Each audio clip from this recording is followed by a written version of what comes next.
Recently, my wife and I celebrated our 6th wedding anniversary, and we have 2 amazing boys together. These wonderful kids are from my wife's previous relationship, and over time, we've formed a strong bond as a family.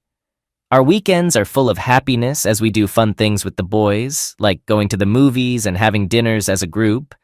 Being their stepfather brings me so much joy, and we always manage to have a great time together as a loving and unified family. About a year ago, our relationship hit a tough spot when my wife went out for a night with her friends. When she came back, I could tell that something was wrong. Worried, I asked her what was bothering her, but she said it was just tiredness from the night out. Even though I had a feeling there was more to it, I respected her space and didn't push further. Believing her explanation about being tired, I chose not to bring it up again. However, in the following days, I noticed that she was spending a lot of time on her phone, more than usual. Even during dinner, I asked her gently why she was texting so much. She told me she was chatting with her girlfriends about their recent night out and planning another one. While her answer seemed innocent, I couldn't shake the feeling that something else might be going on. Back then, I didn't really pay much attention to her texting a lot with her girlfriends because it wasn't out of the ordinary. Looking back, I now realize that she might have been planning something with them that she wanted to keep private from me. Considering her busy job as a consultant at a big company, I didn't mind her sometimes going out with friends to relax and unwind. It seemed like a normal way for her to take a break, and I trusted her to have a good balance between work and personal life. Now, my wife is enthusiastically talking about another girls' night out, which will be the second one in less than 3 weeks. While I understand her need to have fun and spend time with friends, there's a concern among the group she hangs out with. 4 of them are single, and she's the only one who's married. This situation makes me uneasy because she might have more at stake compared to her single friends. The other women she hangs out with are all single, and that makes me worried about potential risks. I want us to have trust and respect in our relationship, and I don't want to be controlling.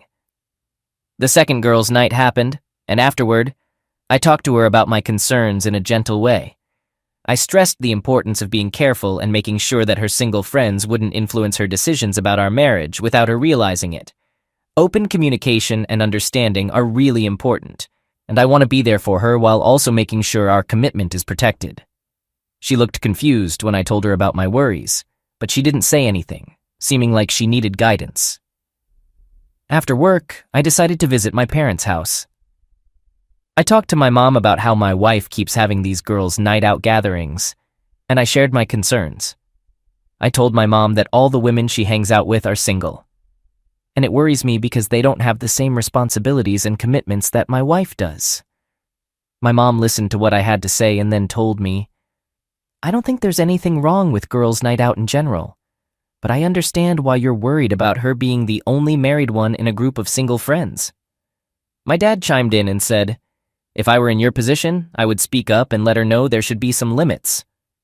Both of my parents stressed how important it is to talk openly and honestly with my wife about this, while also respecting her need to have fun with her friends.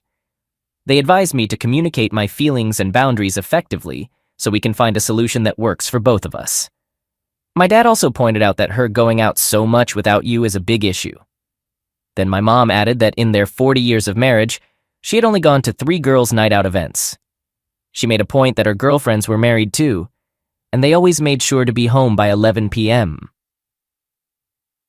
After thinking about what my parents said, on my way back home, I realized they were right. It was important to deal with this issue soon to prevent it from getting worse. When I got home, I talked to my wife about it, but she got upset and accused me of trying to control her and not trusting her. I tried to explain that I wasn't trying to control her. I was concerned because I cared about her safety. Despite my explanations, she wouldn't listen and went to bed angry. The next day, she left for her girls' night out and didn't come back even after I got home from work. I was surprised because it was already the 3rd time this had happened, and I had no idea. She got home after 2 a.m., but I didn't talk to her right away.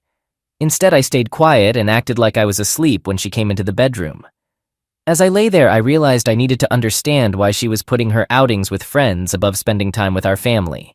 I decided that I should have an honest conversation with her to figure out what was making her want to leave her family and go out with her friends before going to work the next day. I contacted a friend of mine and asked if he still had the contact information for the private investigator he had hired before for his company. This was so I could give some background context. My friend had hired the investigator because one of his employees tried to get workman's compensation after an accident at work. The employee said he was too injured to come to work, which made my friend act quickly and get a private investigator. However, it turned out the employee was lying about his injuries. The investigator found out that during the time he was supposed to be recovering, the employee was playing golf and doing flag football. With this proof, the employee had to take back his compensation claim. After getting the investigator's contact details from my friend, I checked if everything was okay. I wasn't sure, so I told my friend about my concerns regarding my wife's recent actions. She had been going to these girls' night-out parties a lot, and I was worried she might be involved in things she shouldn't be. My friend asked why I was suspicious of her loyalty. I explained that I had 3 instances where she went out and came back after midnight, smelling like alcohol. Also, when I talked to her about it, she got angry and defensive, which made me even more worried. In reply, my friend said, "Well, it looks like you have good reasons to worry." After that talk, I did something and called the private investigator. We set up a meeting for after work. During our talk, the investigator asked about my needs. I told him to watch my wife when she goes out with her friends to see what she's doing. When I met the investigator, he told me his fee was $100 per hour. I didn't care about the cost. I was focused on finding out what my wife was doing. I gave the investigator her picture and info about her car, job, and hours. He said he'd start watching her the next day. For those 3 days, I waited nervously for his call, curious about my wife's actions. Finally, he got in touch and we set up a meeting after my work. He showed me some videos he had taken to reveal what he found. The videos showed my wife leaving work in different clothes than she wore in the morning. It was clear she changed at work. The investigator followed her and saw her go to a bar. Inside, she joined a group of women who were her friends. They spent about 2 hours at the bar and then left together. The investigator kept following them to a nearby house, which was around 15 minutes away from the bar. When they reached the house, a man answered the door. My wife and her friends, all dressed in black, went inside with him. The private investigator said that wearing black helps him stay hidden during nighttime surveillance. He went to a window, keeping a little distance, and looked inside. He saw something that confirmed my fears. The girls were dancing closely with some guys, and sadly, my wife was among them. She was in a corner with a man who was acting inappropriately. He was touching her, and they were sharing a passionate kiss. After seeing this upsetting proof, the private investigator turned to me and said, "I think you now have enough evidence to take the necessary steps." He gave me a flash drive with the videos and mentioned that he would keep a copy just in case. After our meeting, I went back home, feeling overwhelmed with emotions. Tears were streaming down my face. It was really hard to accept that my wife, whom I'd been married to for 9 years, had been unfaithful and was still doing it. I was torn about whether to show her the videos and confront her directly. For now, I decided not to show them to her. The next day, I woke up early and left for work without saying anything to my wife. While I was on my way to work, she texted me, asking why I hadn't talked to her before leaving even though she messaged me. I didn't answer right away. When I got to work, I immediately called a few divorce lawyers to get advice on how to handle the situation and protect my interests. At the same time, I started looking for a place to stay because I knew I couldn't keep living in the same house as my wife. It was tough to think about leaving our home, especially considering my feelings for our boys. But I believed it was necessary, given what my wife had done. I felt extremely devastated, as if my whole world had turned chaotic. I didn't know how to fix things anymore. Divorce seemed like the only real option. Trying to fix our broken marriage seemed pointless. It was clear that she wanted the freedom of being single, and I decided to let her have it. However, I had to approach this situation smartly, making sure our boys wouldn't be alone while their mother went out with her friends. Being in Massachusetts, I knew that divorce in this state was a no-fault process, which should make the legal side relatively straightforward. However, that night when I got home, my wife and boys were already there. When I walked in, my wife said hi and asked how my day was, and the boys happily greeted me with, "Hey, Dad." It was a really emotional moment, and I tried to hold back tears to stay composed. As the evening went on, everyone started getting ready for bed. After putting the boys to sleep, my wife came downstairs and invited me to watch a movie together. I said no, explaining that I wasn't in the mood. She understood and said, "All right, I'm heading to bed." Later, when she was asleep, I used that time to pack my things and prepare to leave. I waited until she was sleeping deeply before quietly leaving the house. Since I didn't have any other place to go, I went to my parents' house, even though it was really late. My dad was genuinely worried about how I was doing and asked if I was all right. I wanted to be honest with him, so I sat down with him at the dining table feeling really heavy-hearted. I showed my dad the videos that the private investigator had collected, revealing the evidence. He couldn't believe what he was seeing, and his disbelief echoed the pain and shock I had been going through. My mom joined us downstairs, and I decided to show her the evidence too. The revelation left both of my parents without words, unable to grasp the sense of betrayal.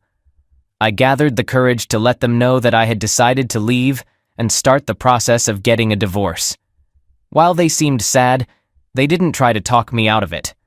After all, my choice was clear because of my wife's unfaithfulness, and I had reached a point where there was no going back.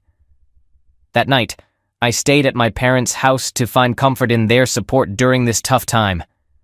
The next morning, I woke up and sent a text to my boss, explaining that I'd be coming in late due to personal reasons. My boss was understanding and had no problem with it while I managed my work matters. I saw a bunch of texts from my wife, showing concern about where I was and why I had left the previous night. Despite all the messages, I didn't reply to any of them. I was still dealing with my emotions and needed space to process everything that had happened. Taking strong action, I looked for a divorce lawyer and started the legal process, based on the fact that she had cheated. At the same time, I made the tough choice to move out of the house when I knew she wouldn't be there. I came back later to leave her a note. In the note, I explained that I had started the divorce process and gave her the necessary info. I also told her she could contact me at my parents' house if she needed anything. During this chaotic time, when my workday ended, I went to my parents' house and saw my wife's car in the driveway. When I walked in, I found her at the kitchen table, tears running down her face. She asked why I had filed for divorce, and I gathered the courage to show her the videos on my phone.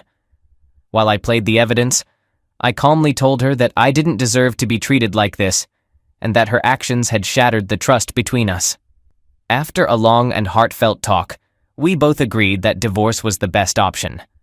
I told her I didn't want to keep the house, since it was a rental property, so I suggested she could have it since she could handle the rent alone. The divorce process went smoothly, and the judge gave me 30 days to get my things from the house. I chose not to ask for alimony since I made more money, and child support wasn't needed, as the kids were already getting it from their biological dad. We were both 33 years old, and the boys were 7 and 8. It was really sad because I had grown to love those boys deeply, treating them like my own, even though I knew I wasn't their biological father. When my job offered me a chance in another state, I chose to take it to start a new phase of my life. I switched my phone number, only sharing it with my parents and a few close friends.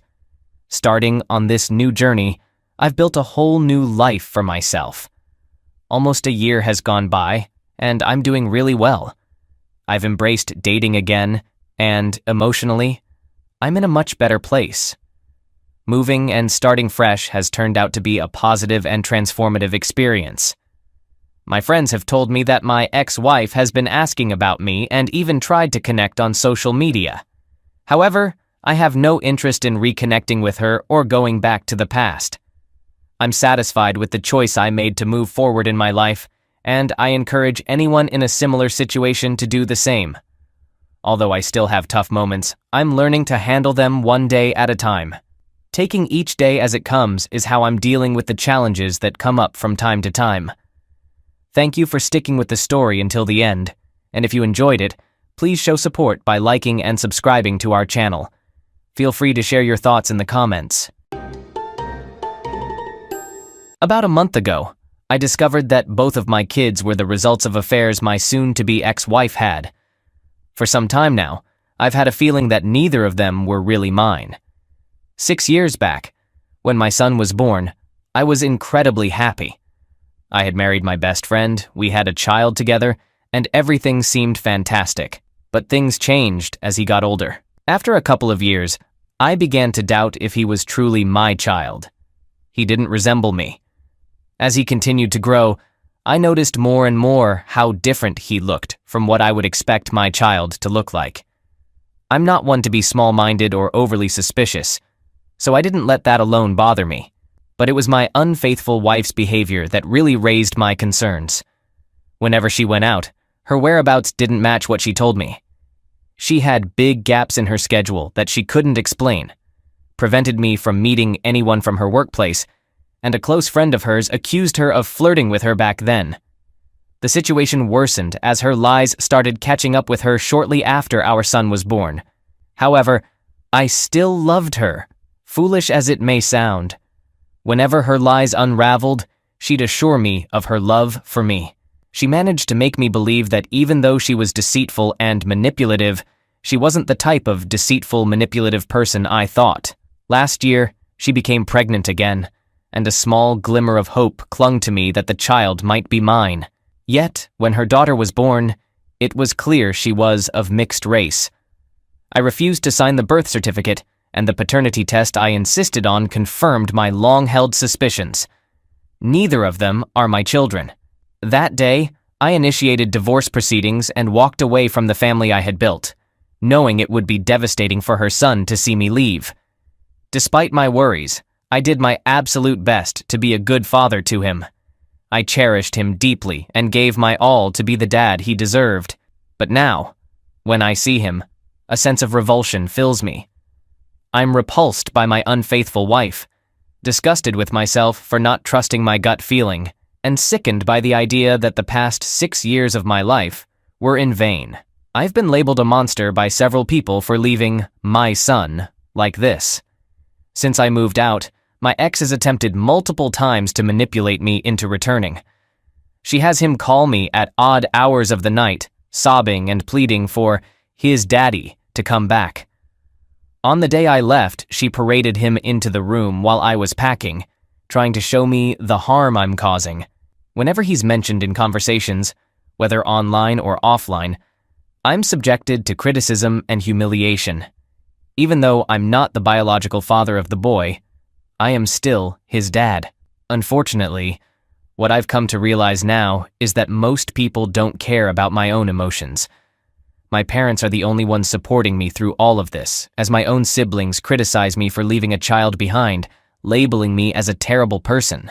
My feelings of hurt and betrayal hold no value, all because there's a child involved. I understand it's not his fault. I know that the man he considered his father his whole life just walked away. But why am I expected to toughen up? Why must I pretend that everything is okay and hide my resentment for this whole situation? Why should I ignore my own life and feelings? I never truly was the boy's father, even though I loved him as one and still do. But if I had to continue playing that role, I would eventually come to despise him and resent him. I'd hate myself for not standing up and taking control of my own life again. He isn't my child, and even though it's not his fault, he's no longer my responsibility. Update. Well, this post really took off. Looks like sharing my personal problems achieved something. Anyhow, I've noticed a few common questions, so I'll just address them here. Her son knows the truth about why I left. I sat down with him and explained that I'm not his father, and that his mother deceived and cheated on me. I made sure he understood that I'm not angry at him, that none of this is his fault, and that I'll still think he's an incredible kid. Some people are suggesting that I never cared for him or was always seeking a way to escape. It's tough to convey feelings in a text post like this, and it's even harder to let intense anger toward your unfaithful wife distort the past 6 years of your life. However, you're free to believe whatever you want. I have a lawyer, and I won't be required to pay child support or alimony. Finally, for those who think I should remain a father figure in her son's life, that's not realistically feasible. I don't hold any hatred towards him, but I've been deceived, manipulated, and taken advantage of by a selfish and deceitful woman who has now entangled her children in her web of lies. He's an innocent victim of her actions. Yet, it can't alter the tough reality we're facing. I don't hold any grudge against him. It's just really sorrowful to think about how he must feel. However, whenever I look at him, all I can see is 6 years of deception I endured. 6 years during which I was manipulated and taken advantage of, and 6 long years of accumulating doubts and frustrations caused by a woman who used me.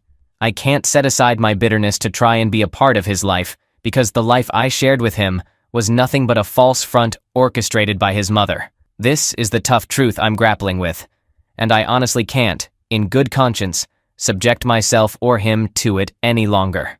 Edit 2. I've noticed many armchair lawyers in the comments claiming this post is fake based on what I mentioned earlier. I won't disclose where I live, but I'm currently going through a legal process called disestablishment of paternity. It might not silence the 90% of you who think using Google makes you a lawyer, but at least I made an effort. Edit 3. This will be my final edit before I move on from this little diversion I created. First, I want to express gratitude to everyone for their kind words, both in the comments, DMs, and chats. You've brought some brightness into my day after a while. I wish I could respond to all of you, but my gratitude knows no bounds. Next, I've observed a lot of people heavily criticizing the term I used to describe my soon-to-be ex. I want to clarify that I'm currently in one of the darkest periods of my life. My feelings are consumed by intense anger towards the woman who wrecked my life. Was my choice of words inappropriate? Is the term I used to depict her degrading and offensive? Yes, I admit that, but I won't apologize for it. What I'm sharing today is the reality of my current world. It's the uncensored flow of thoughts from an imperfect person. I don't aim to encourage hatred towards women or spread a message of misogyny, portraying women as terrible. That's not my intention here, nor is it the message of this post. I'm Bob, and I'm currently 30 years old. I have red hair and am in pretty decent shape. My job is in a factory, working on a production line during the second shift. I've been doing this for 2 years. I don't have a fancy education. I graduated from high school but didn't go to college. I did spend 8 years in the Army as a heavy equipment operator. I had 2 tours overseas, one in Iran and one in Afghanistan. I didn't engage in combat, but I faced a lot of gunfire. After my 8 years in the service, I got married to my high school sweetheart 3 years ago. Initially, things were wonderful, but now it's turned into a living nightmare. I discovered that my wife has been having an affair throughout our time together. I've been attending school to become a truck driver. I'm aware that I have PTSD due to my time in the service, and I do see a psychologist for it, meeting with them 3 times a week. One evening, I wasn't feeling well and returned home from work earlier than usual. As I was about to unlock my apartment door, I overheard Rhonda laughing and chatting with some guy. They were making fun of me, saying hurtful things. My immediate impulse was to burst in and confront them aggressively. But I remembered a valuable lesson from my military days. Never act in haste, especially when angry. I had to walk away and find a way to calm down. I was juggling night shifts at work, attending school during the day, and meeting my psychologist 3 times a week. The next day, I spoke to my psychologist about the situation. I admitted that I had seriously contemplated harming them, but instead I decided to seek a way to get back at them and make them feel regret, all without landing myself in jail. He wanted me to see him every day, but I explained that I couldn't. Because of school, and that because of him, I hadn't dealt with them. I decided to take a week off and find out who this guy was and what to do.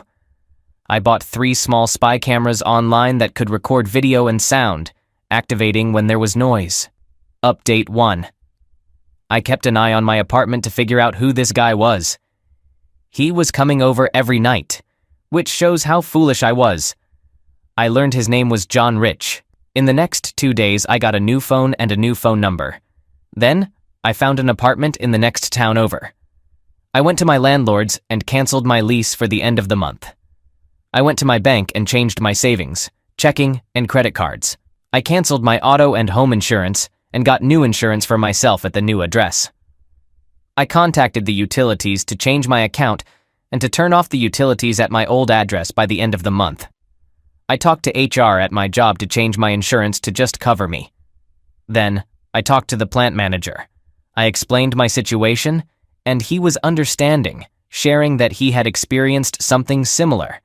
He suggested I could be transferred to a different plant, but it would be a third shift position. I agreed, without mentioning that I'd be quitting in 2 months to start a new job as a truck driver. He inquired if I had a good lawyer yet, to which I replied that finding a lawyer was my next task. He shared his wife's lawyer's name, Mrs. Jenny Kurtz, mentioning that she's a fierce legal advocate. I expressed my gratitude and left. I called the lawyer's office to schedule an appointment for the following day. Later, I went to my friend Pete's house, asked for help with moving, enjoyed a beer, and he said he could arrange a truck and friends to assist. I told him I'd need them by the end of the month, and promised to provide beer and pizza for the helpers, which he found agreeable. Update. Over the past couple of days, I managed to accomplish a lot. Upon returning home, I found Rhonda asleep as usual. I obtained videos of Rhonda and John engaging in intimate activities in my bed, along with conversations where they insulted me. I noticed that John used my personal care products like shower gel, shampoo, mouthwash, and shaving cream. He even went so far as to put my toothbrush in the toilet, which Rhonda found amusing. I was furious and resolved to get back at them. The following afternoon, I informed Rhonda that I had some errands to run. I needed to keep my distance as being around her made me want to physically harm her. I had to act convincingly. I discovered where the jerk, John, worked. He's a used car salesman. I bought all new personal care items: shower gel, shampoo, mouthwash, toothbrush, and toothpaste. I also purchased a small gym bag to keep these things in. While in the shower, I urinated on my old items as payback. Revenge is satisfying. While observing John, I discovered he had multiple girlfriends. I trailed him and documented his interactions with various women, capturing photos of them kissing and hugging, the convenience of today's smartphones with their cameras. I have 2 more weeks to organize everything. Update. I visited the lawyer's office and explained the situation to her. I also gave her a flash drive containing the videos I had of Rhonda and John. Jenny watched some of the footage, feeling disgusted by John's actions with my toothbrush and how they both laughed about it. I informed her that I discovered he was also dating other married women. I had video evidence of him with them. I contacted the husbands of these women and arranged a meeting at a restaurant in 5 days, without disclosing the purpose. I mentioned to Jenny that I might have more clients for her. After leaving the lawyer's office, I resumed tracking John. I learned that he was renting a motel room for his affairs. I bought 2 more spy cameras, disguised myself as a repairman, and persuaded the chambermaid Kelly to let me into the room by offering her $500. I explained my intentions to her, and she revealed that she had been through a divorce due to her husband's infidelity, wishing someone had helped her like I was helping the other husbands. I informed her that I'd need to return to remove the camera in a few days, and she agreed without hesitation. I positioned one camera inside, aimed at the bed, and arranged another outside the window to ensure the videos would be admissible in court. I discovered that one of the women John was involved with was his boss's wife. I made copies of all the videos on flash drives. I visited the doctor to undergo STD testing, and the results were negative. 5 days later, on Monday at the restaurant, all the husbands arrived without knowing the purpose of the meeting. My lawyer, Jenny, introduced herself and me. I provided each husband with a flash drive containing videos of their wives engaging in intimate activities with John, along with information about John himself. I informed them that I would be having my wife and John served on the upcoming Friday, which was the 30th. I also mentioned that Saturday marked the end of the month. I shared details of my preparations for divorce so they could consider similar actions. My lawyer, Jenny, inquired about my well-being and expressed gratitude for the new clients. All 5 of the other husbands also decided to have Jenny as their lawyer. Jenny asked what I had been doing regarding John and my toothbrush. I asked if she was genuinely interested in knowing. She confirmed, so I proceeded to share. I informed her that I had been urinating in the shower gel and shampoo. As for the toothpaste, she preferred not to hear about it and just chuckled. I provided her with new flash drives to assist with the other cases. I got in touch with Kelly, the chambermaid, to arrange the removal of the cameras. I also invited her to go out to dinner on Saturday, to which she agreed. I contacted Pete to confirm our plans for Friday afternoon, and he assured me there wouldn't be any issues. I've been avoiding Rhonda lately. We haven't been intimate since I discovered her infidelity. It seems she hasn't even noticed it. I surprised her by arranging an all-day spa appointment for Friday as an apology, and she was genuinely pleased. She informed John that she'd be occupied on Friday. His reaction wasn't mentioned happy. Update. I requested an additional day off for Friday. On that Friday morning, Rhonda seemed excited as she left for her appointment. I phoned Pete, and he arrived with some friends and a truck. Together, we got to work cleaning out my belongings. We managed to pack up all my stuff within 2 hours. When they went into the bathroom to retrieve some items, I cautioned them not to touch a certain area. Around this time, legal papers were served to Rhonda at the spa, and John was served at his now former job. All the wives were served with legal notices simultaneously. John was found in a beaten-up condition at his motel. Rhonda was furious when she returned home and realized I had disappeared, and she also learned about John's infidelity. She had to move back in with her parents. Just as her lawyer believed he had located me at work, I had already begun my new job as a long-haul truck driver. My lawyer, Jenny, had the authority to manage my divorce proceedings on my behalf. Rhonda initially fought against the divorce, but eventually gave up. 6 months later, I achieved my freedom. John now walks with a permanent limp and has lost his virility. For a period, it appeared that something new was breaking on him almost every other month, as if I could actually feel sorry for him. Yeah, right. It seems that all the cheating wives ended up getting divorced. One person brought about this outcome for everyone. Update. 5 years after our divorce, I was sitting in a restaurant when someone tapped me on the shoulder. It turned out to be Rhonda, but she appeared to have aged significantly. She inquired if she could join me for a brief conversation, and I gestured to the chair, inviting her to sit down.